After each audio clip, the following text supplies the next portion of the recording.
Welcome to the Tech Egg. Don't get scrambled. Enjoy the video. You begin by securing the engine and supporting the transmission on a jack. This keeps controlled movement while you index. Clean mating surfaces and confirm the pilot bearing is seated. Debris changes centerline. Once done, insert an alignment tool into the pilot to hold the transmission input shaft concentric to the crank. Tighten bellhousing bolts hand-tight in a cross pattern to let components self-center. Make sure dowel pins engage, and the gap is even before proceeding to fine adjustments. You now verify concentricity with a dial indicator on the input shaft while rotating the crank slowly. This tells you run out and where adjustments are needed. If tilt exists, add or remove shims at specified bolt locations to correct angular offset, because a small shim change shifts centerline significantly.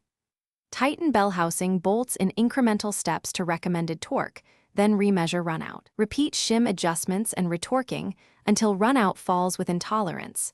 This prevents vibration and premature bearing wear. You finish by fully torquing all bolts to factory specifications and applying thread locker where called for. Consistent clamping preserves alignment. Cycle the clutch and rotate the crank while watching the dial indicator and feeling for binding. Smooth, centered movement confirms success. If anything feels off, loosen and recenter using the same shims and measurements rather than forcing components.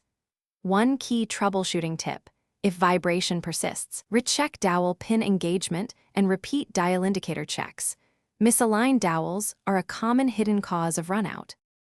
Thanks for watching. Consider subscribing if I helped unscramble your problems.